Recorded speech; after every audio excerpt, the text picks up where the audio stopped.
Alhamdulillahi Rabbil Alamin. Wabihi nasta'inu ala umuri dunya wa din.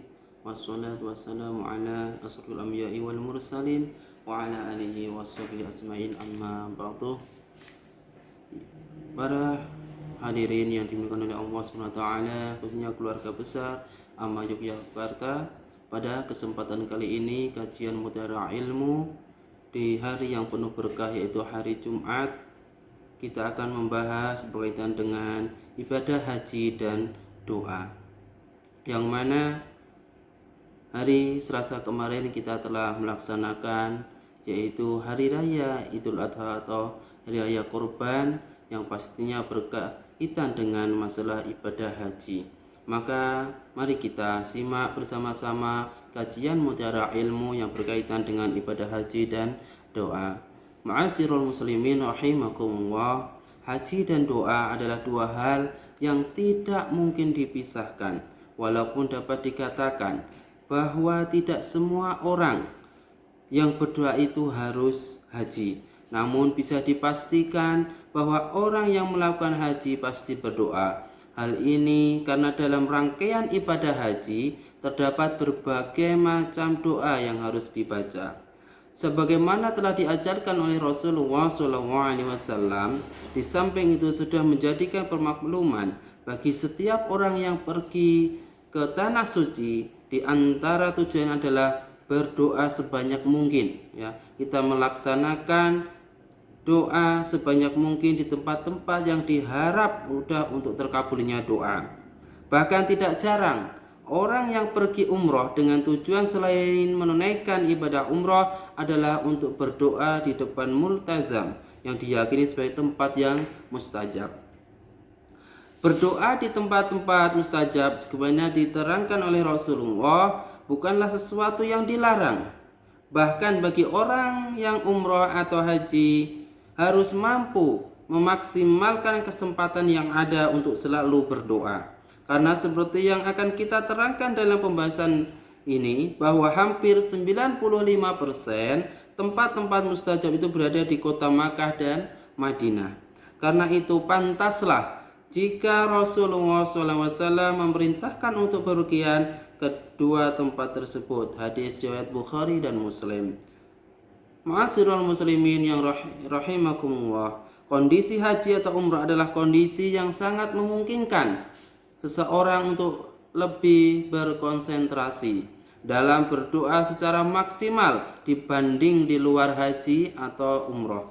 Karena itu kesibukan duniawi yang cenderung menurun dan kondisi hati yang lebih bersih didukung juga dengan keberadaan tempat-tempat yang mustajab. Hal ini akan memberikan pengaruh yang lebih baik pada diri kita untuk berdoa semaksimal mungkin. Sungguh merugi jika ada seorang yang haji atau umroh, namun di dalamnya terdapat kemalasan atau keraguan untuk berdoa kepada Allah. Hal itu bisa mengindikasikan rusaknya komunikasi hamba dengan Tuhannya, atau minimal kegelapan yang menutupi cahaya hati semakin menebal. Bila itu yang terjadi, maka segeralah untuk sadar dan bertobat serta introspeksi diri. Apa yang sebenarnya terjadi pada diri kita ini?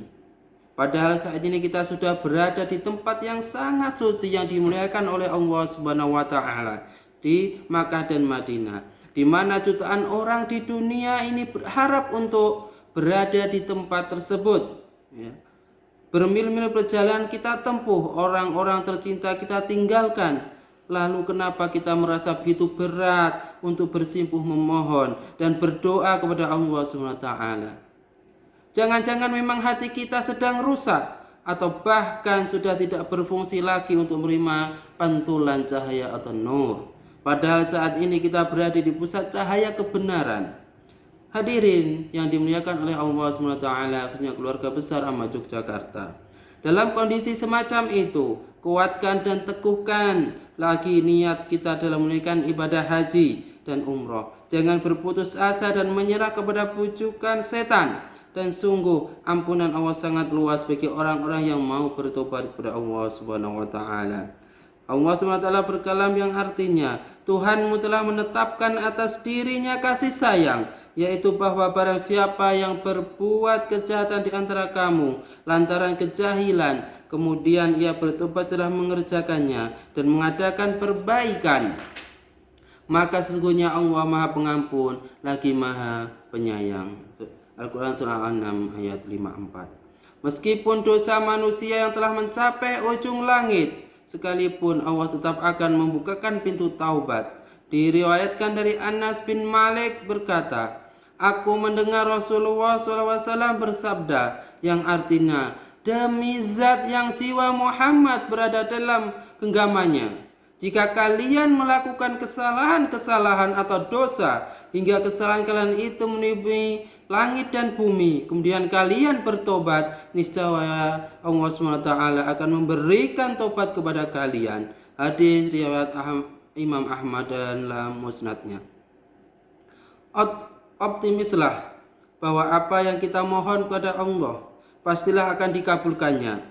Baik tidak dikabulkan dunia, pasti nanti di akhirat akan dikabulkan. Dan selalulah berprasangka baik kepada Allah, apalagi kita sedang bertamu di rumahnya.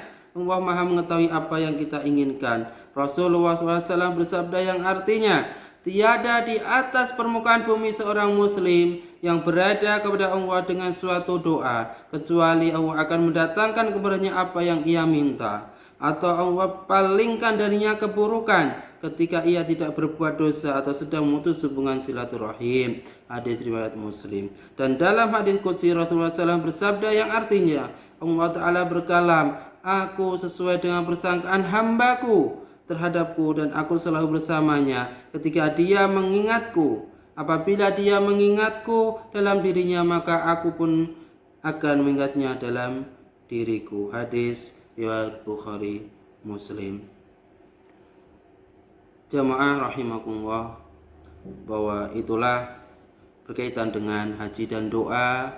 Semoga apa yang saya sampaikan ini bisa bermanfaat untuk kita semuanya, dan mudah-mudahan kita semua bisa dipanggil oleh Allah untuk berdoa di tanah suci yaitu Mekah dan Madinah dengan melaksanakan yaitu haji ataupun umroh. Wallahu a'lam bishawab. Jadi saya sekian. Assalamualaikum warahmatullahi wabarakatuh.